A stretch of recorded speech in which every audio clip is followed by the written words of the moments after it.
주신 사랑. 성부와 성자와 성령의 이름으로 아멘. 좋으신 하느님, 저희들에게 좋은 시간을 허락해 주시고 또 주님께 찬미와 영광을 드릴 수 있게 해주심에 감사드립니다.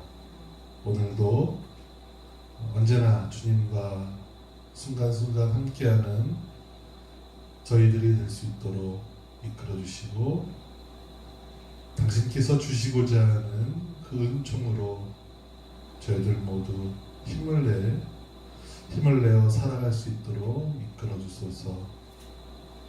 영광이 성부와 성자와 성령께 성부와 성자와 성령의 이름으로 아멘. 예, 안녕하십니까? 예, 그동안 어떻게 일주일 잘 보내셨습니까? 예, 날이 좀 아침 저녁으로는 좀 차갑긴 해도 봄의 기운이 느껴지는 것 같습니다. 오늘은 사순 제 4주일이고요. 복음의 내용을 이렇게 보게 되면 하나님께서 이 세상을 너무 사랑하셨다. 그래서 당신의 외아들을 보내주셨다라는 오늘 말씀입니다.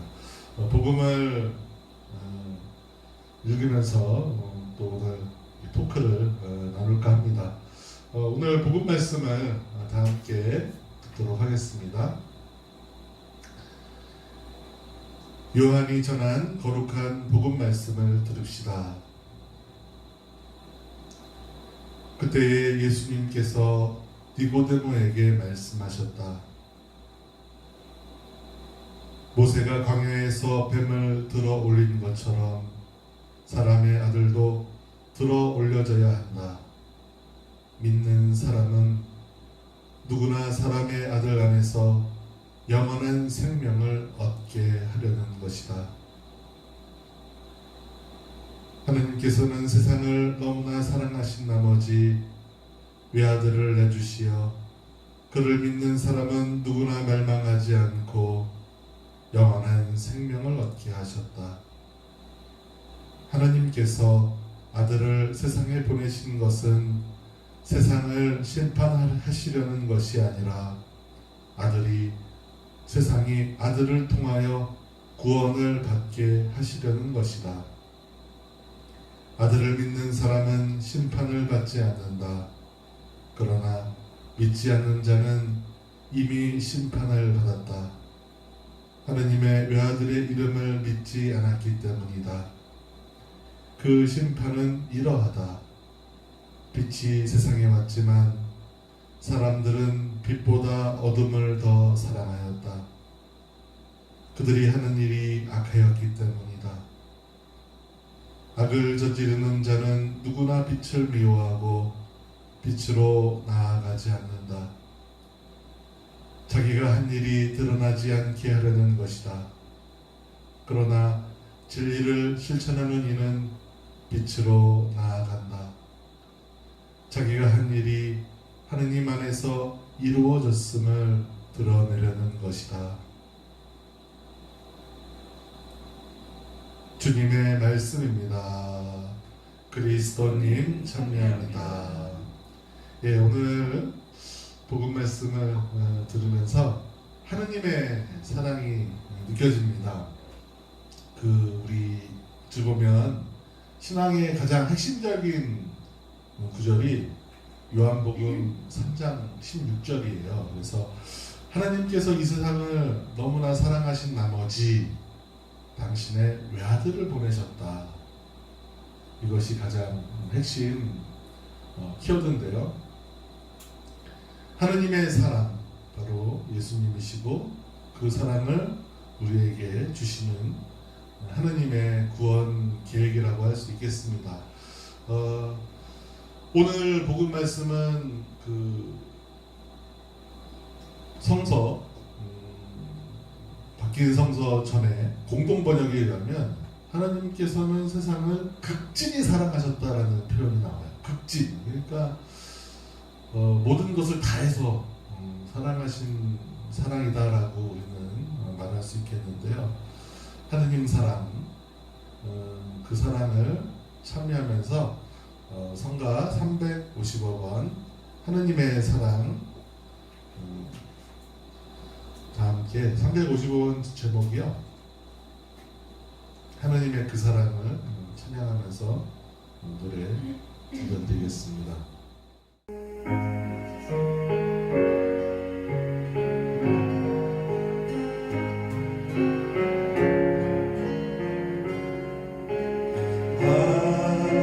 하느님이 세상을 사랑하신 나머지 당신 아들 주셨으니 그를 믿는 이는 누구마다 영원한 생명을 얻으리라. 하느님 이 세상을 사랑하신 나머지 당신 아들 주셨으니 그를 믿는 이는 누구마다 영원한 생명을 얻으리라.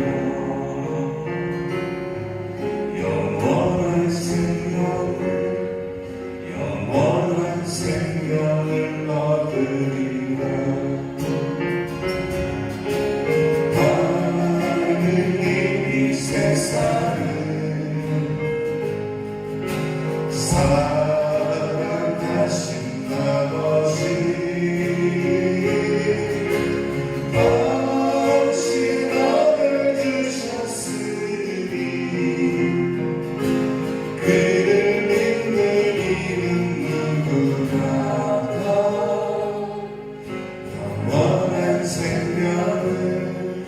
영원한 생명을 얻으리라. 하느님이 세상을 사랑하신 나머지 당신 아들 주셨으니 그를 믿는 이는 누구마다 영원한 생명을 얻으리라.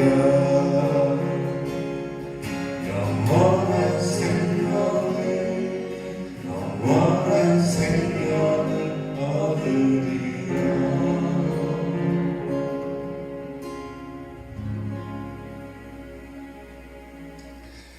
예, 하느님께서는 당신을 사랑하는 이는 당신을 사랑하고 그를 믿는 이는 누구나 다 영원한 생명을 주겠다 약속하셨는데요. 하나님께서 이 세상을 사랑하셨다는 것, 그것이 가장 핵심인데, 복음을 또 읽어보면 심판에 대한 이야기가 또 나와요. 믿지 않는다는 심판을 받을 것이다 라고 이렇게 하는데, 그거보다 더 중요한 내용이 뭐냐면 하느님께서 우리를 사랑하신다는 거예요. 심판이 목적이 아니라 그분이 우리를 사랑하신다. 그래서 하느님께서 사랑하시는 방법, 어떻게 우리를 사랑하셨는지 또 간단하게 이야기를 나눠볼까 합니다. 저는 하느님의 사랑이 이제 사실은 잘 몰랐어요. 눈에 보이지도 않고 느껴지지도 않고, 하느님 과연 계실까? 왜 하느님은 침묵하고 계실까? 그런 생각. 또 왜 아담과 하하가 죄를 지어가지고 왜 우리를 안 그랬으면, 죄를 안 지었으면 영원한 생명 하느님 나라에서 우리가 쭉 살고 있을 텐데 그런 생각들 과연 하느님은 계신 것인가 막 이런 생각들을 하게 됐어요. 어떻게 생각하세요? 하느님께서 살아 계시죠? 그죠? 예, 살아계시죠? 예, 근데 우리가 잘 느끼지 못할 뿐인 것 같아요. 지난 시간들을 이렇게 되돌아보면 그 순간은 너무 고통스럽고 그 순간은 그냥 막 사라지는 것 같은데 실제로는 그 순간순간 하느님께서 함께 계셨다는 거예요. 그런데 우리는 그걸 나중에서야 많이 깨닫곤 하는데요. 하느님께서 이 세상을 살아가시는 방법은 어떤 방법, 본인이 느낀 방법들에 대해서 이야기 좀 나눠볼까요? 저부터가요? 네, 우리 마리투로 목사님부터. 네. 하나님께서 사람들을 사랑하시는 방법은 다 조금씩 차이가 있는 것 같은 생각이 듭니다. 저를 사랑하는 방법과 또 이제 리더자매를 사랑하는 방법과 또 신부님을 사랑하는 방법이 다 조금씩 다를 것 같은데, 저 같은 경우는 아까 신부님 말씀대로 눈에 보이시진 않지만 늘 곁에서 저를 지켜오셨다는 그런 묵상을 많이 했고 또 그렇게 믿고 있습니다. 예. 제가 제 잘난 맛에 살 때도 그래도 함께 하셨고, 네. 또 제가 잘못된 길을 걷다가 하나님 잠시 사랑의 매를 맞고 넘어졌을 때도 그때는 더 깊이 하나님의 사랑을 느끼게 되었는데, 제가 하나님 저를 사랑하는 방법은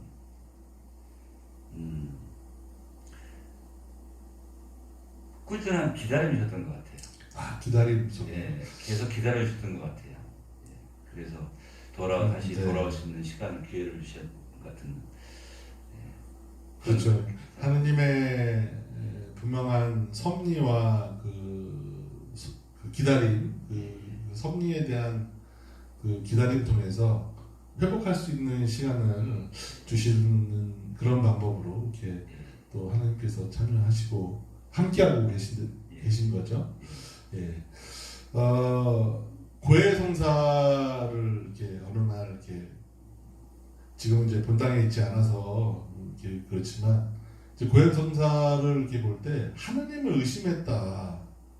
그래서 그런 잘못을 이렇게 고백하시는 분들이 종종 있어요.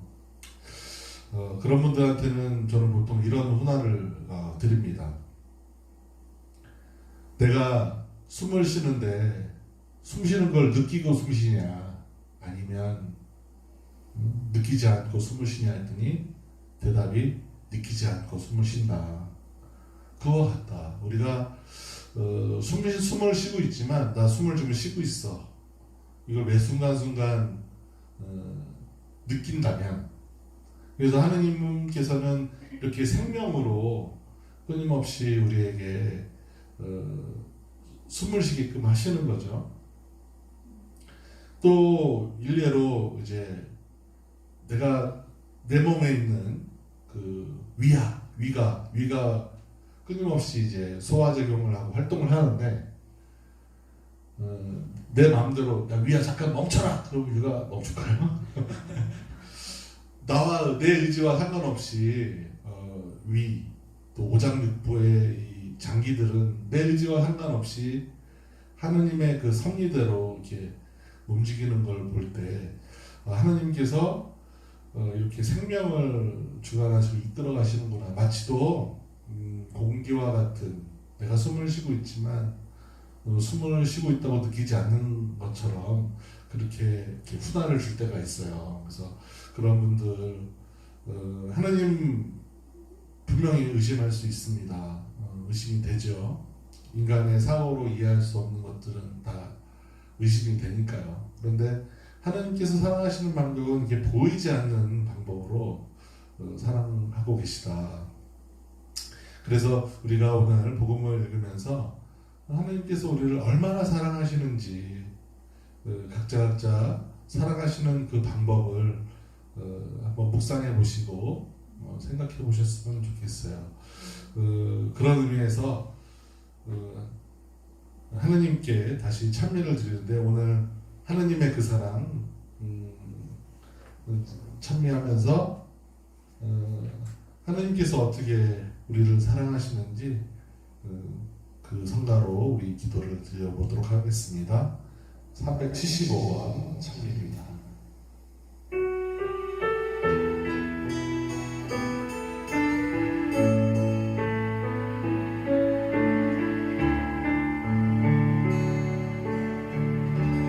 너는 나만 생각했었는데, 나를 위해 주인 불렀는데, 매자국 선명하신 주님 나를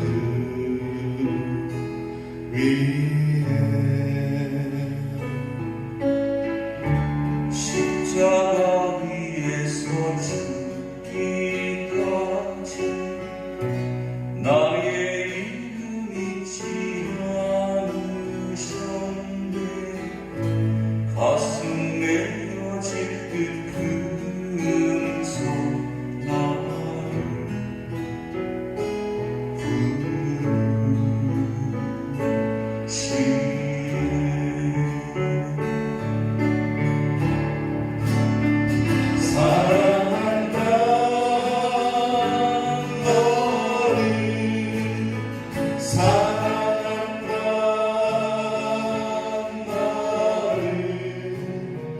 부족해도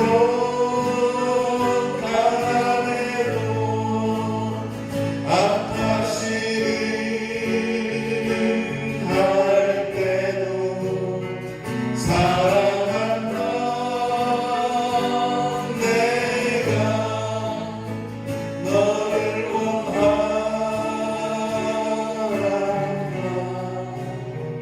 나는 구원자 예수 너의 사랑이다.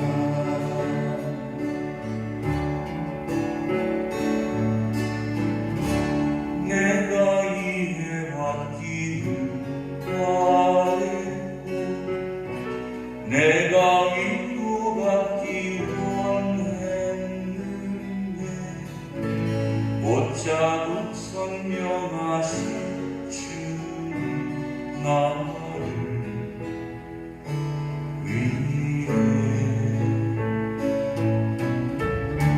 십자가 위에 고통 중에도 내 이름 가슴에 새겨두셨네.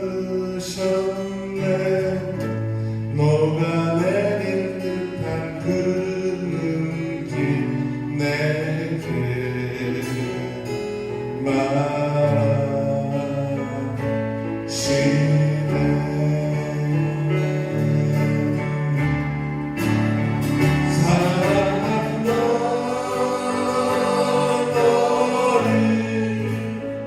사랑한다.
내가 부족해도 끊임없이 나에게 사랑을 주시고자 하시는 분인데 우리가 그분의 이름을 부르기만 한다면 그리고 그분과 함께 우리가 살아가고 있다는 것을 매 순간순간 느끼고 있다면 하나님께서는 당신의 사랑을 우리에게 충만히 내려주시리라 믿습니다. 그래서 예수님을 통해서 이 세상을 구원하시고자 하시는 하나님의 사랑이다. 우리가 심판을 자꾸 생각하면 움츠러들잖아요. 근데 그것이 아니라 하나님의 그런 사랑이 온 세상에 예수님을 통해서 드러났다는 것.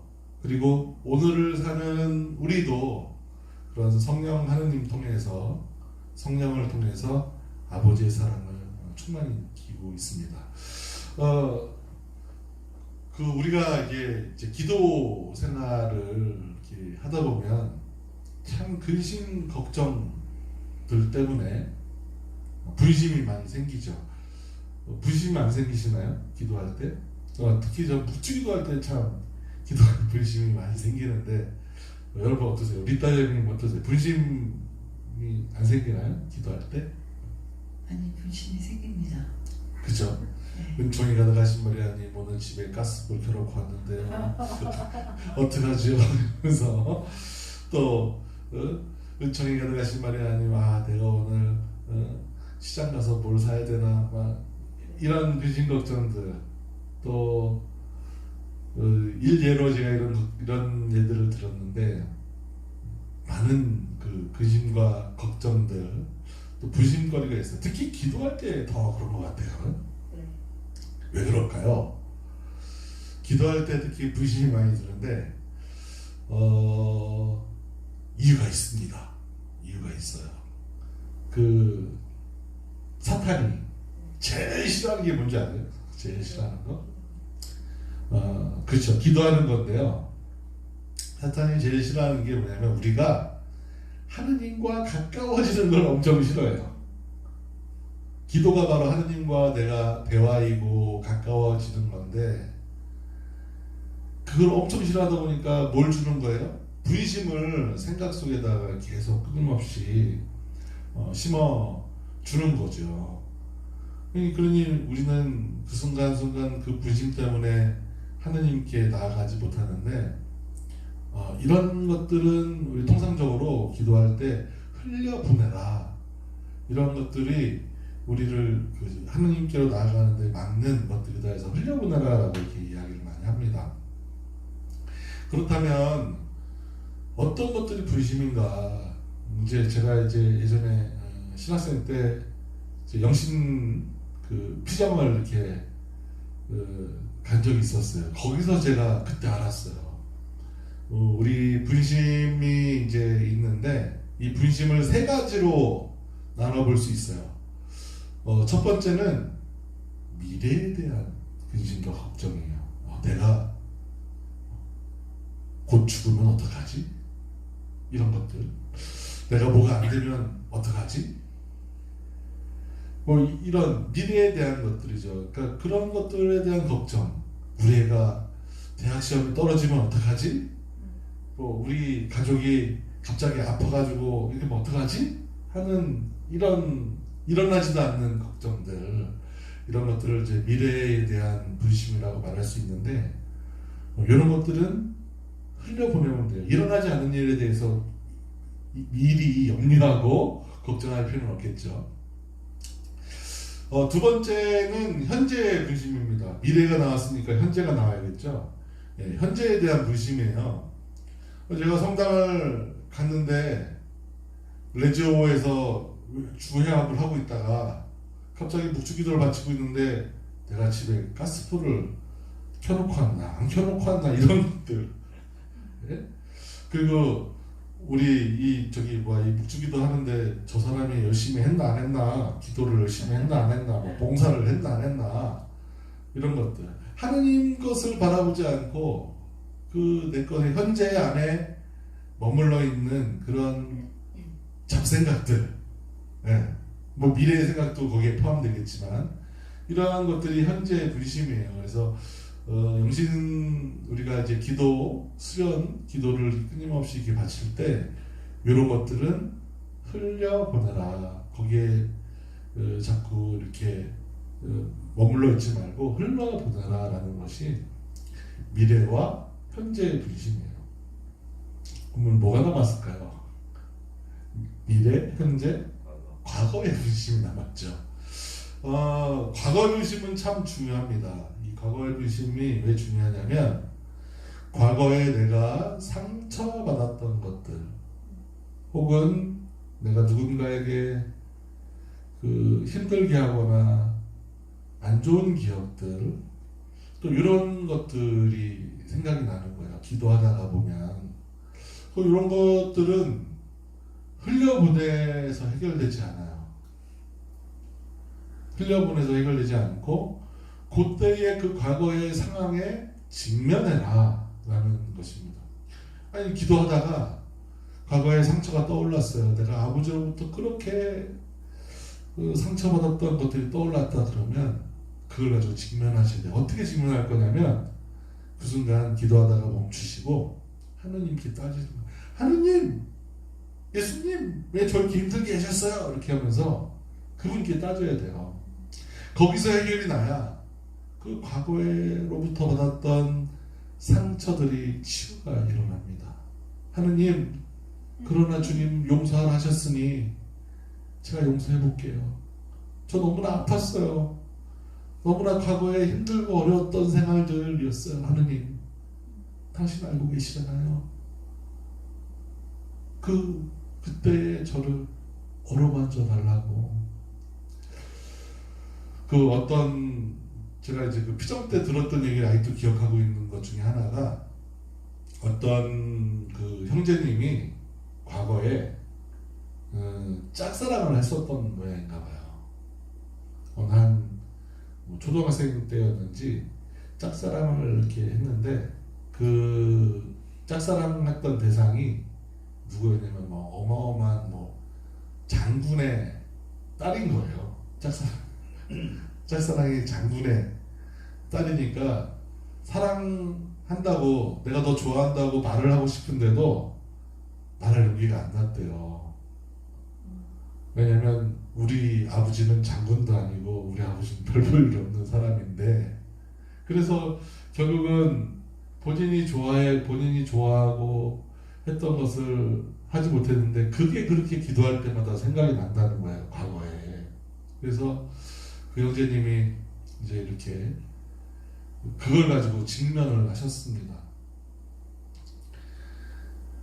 하느님, 저는 정말 사랑을 한다고 했는데 저는 좋아한다고 말을 했는데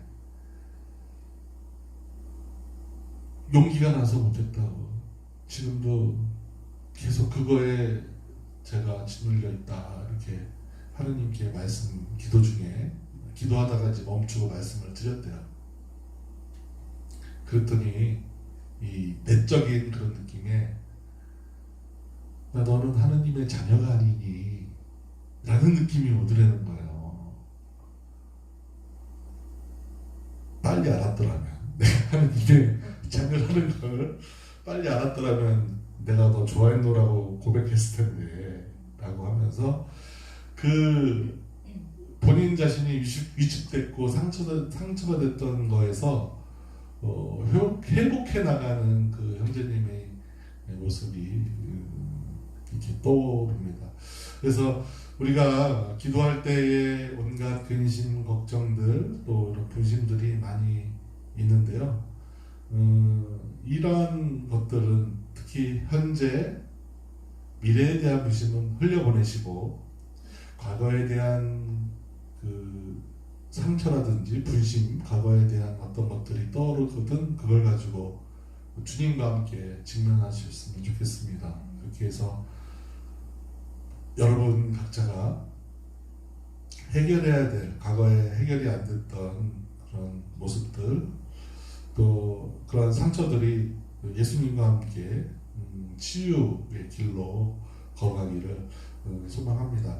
그래서 오늘 우리를 심판하시는 하느님이 아니라 우리를 구원하겠다고 하시는 그런 하나님을 다시 한번 생각하면서 왜 우리에게 오는 시련과 고통 또 과거의 아픔들을 다시금 주님 앞에 내어 맡기면서 주님께 찬양을 드립니다. 341번을 찬양합니다.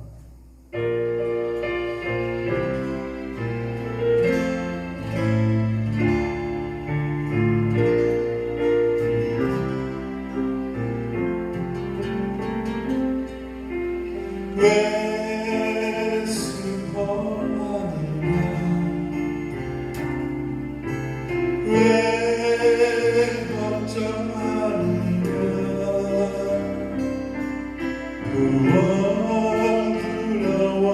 두려워하느냐 아우며 말하라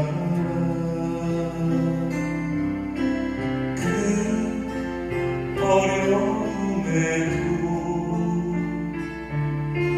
그 마음 있어도 이제 걱정 마라 내가 널 붙들어 주니 내가 너와 항상 함께하리라 내가 너를 지키리라 실망치 말고 날 보아라 난 너의 하늘이라 왜 슬퍼하느냐 왜 걱정하냐 무엇 두려워하느냐 아무 염려 말아라 큰 어려움에도 큰 아픔 있어도 이제 너무 걱정 말아라 내가 널 붙들어 주니 내가 너와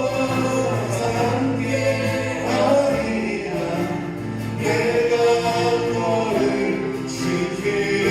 지키리라 실증지 말고 널 보아라 난 너의 하늘이라 내가 너와 항상 함께하리라 내가 너와 항상 함께하리라 내가 너를 지키리라 실망치 말고 나를 보아라 난 너의 하늘이라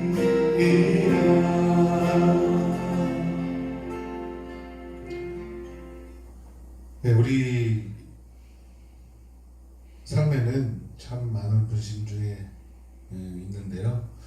그래도 주님께서 우리에게 이 과거의 분심을 통해서 치유의 길로 인도하신다는 것, 그래서 더욱더 이 과거를 외면하지 마시고 좀 직면하셔서 우리가 더 기쁜 그런 삶이 되어야 하지 않을까 싶습니다.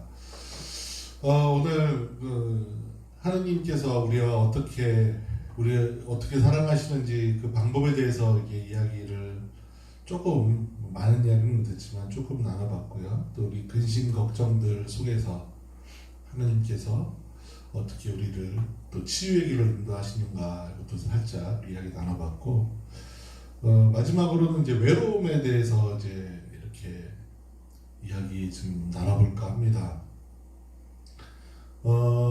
제가 그 사제가 되기 전에 참 많은 활동들을 했었어요. 본당에서 그때는 뭐 신앙심이 좋다기보다는 우리 주님 말고 하는 주님을 많이 만났던 것 같은데 거기에도 기쁨이 있지만 그 기쁨은 이렇게 오래가지 않더라고요. 제가 이제 주일학교 교사도 이렇게 한 1, 2년 정도 했었던 기억이 있는데 그때 이제 제가 그 주일학교 아이들 이렇게 수업을 교리 교육을 교리 수업을 하면서 그런 이야기를 했던 적이 있었어요. 여러분은 주님께서 함께하고 계신다. 근데 언제 함께하고 계시는지 아느냐? 여러분은 외롭지 않냐? 우리 이제 주일학교 학생들한테 그렇게 이야기를 했는데 나도 모르게 저도 모르게 나는 외롭지 않다고. 나는 외롭지 않고 하느님과 함께해서 더 그 외로움을 모르며 지낸다고 이렇게 나도 모르게 이렇게 이야기가 나왔어요. 맨날 이 주님만 좋아했는데 그러고 나서 늘 저에게 그 만나자고 같이 함께했던 청년들 또 교리교사들 이렇게 있고 또 사회 친구들도 있었는데 이상하게 그 한 주간 동안 어느 누구에게도 아무에게도 연락이 없는 거예요. 근데 늘 그렇게 사람들과 함께 있다 보니까 그런 외로움을 못 느끼고 살았던 거였는데 어느 누구도 저한테 연락을 하지 않는 그 순간 저만 신났더라고요. 너무나 기쁨이 오기 시작하는 거야. 이 기쁨이 어디서 오는 거지? 할 정도로. 그래서 그 한 주간을 아무도 안 만나고요. 혼자서 이렇게 지내면서 너무 기쁘게 지내는 거야. 이게 왜 그런가? 이렇게 보니까 제가 주일학교 아이들한테 했던 말, 나는 외롭지 않다고. 주님께서 함께 계시기 때문에 언제나 기쁘다고 했던 그 말이 떠올랐어요.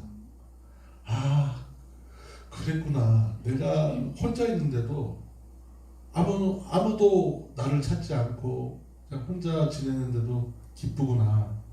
그분이 나와 함께 계시기 때문에 기쁘구나 라는 걸 그때 느꼈던 점이 있는데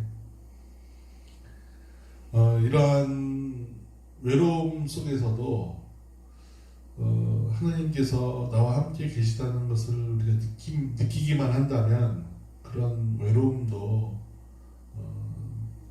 사라지지 않는가. 그냥 아무것도 안 하고 그냥 있는데도 그런 기쁨이 있다는 거 처음이었어요. 그래서 그것이 저의 어떤 신앙의 길 안에서도 지금도 그때 생각해 보면 기쁘고 지금도 뭐 혼자 이렇게 지내는 거 참 기쁘게 생각하고 있습니다. 그런데 어찌 보면 이게 신부가 되려고 그랬나요? 그때 함께했던 주일학교 그 친구 중에 한 분이 이제 저는 신학교를 늦게 갔지만 그때 학생이 이제 둘이 신학교를 갔는데 한 분은 신부님 되시고 한 분은 이제 수도에 쪽에 이제 있는 걸로 제가 알고 있는데 하여튼 그때 참 특이한 체험을 했었어요. 그래서 우리 항상 내가 외로운 가운데서도 너를 기쁘게 해주겠다고 하시는 주님, 혼자 있다 하여도 외로움을 못 느끼게끔 나를 지켜주시는 그런 하느님이라는 것을 고백하면서 오늘 마지막 찬미를 함께 합니다. 330번 내가 너를 기쁘게 하리라.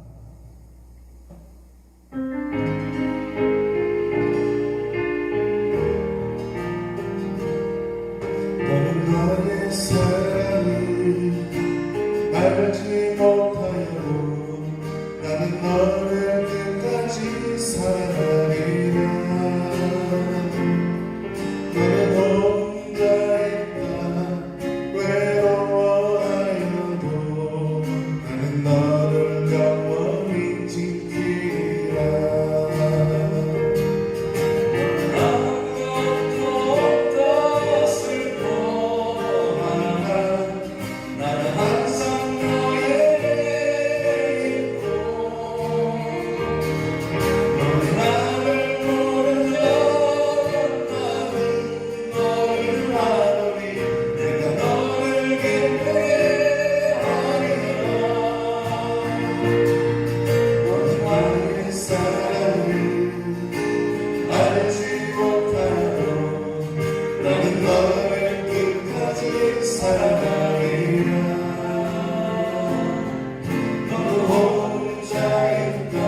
건강히 성부와 성자와 성령께 성과 같이 강복 드리겠습니다. 주님께서 여러분과 함께 또한 사제님과 함께 전능하신 천주 성부와 성자와 성령께서는 여기 모인 모든 이에게 강복하소서. 성부와 성자와 성령의 이름으로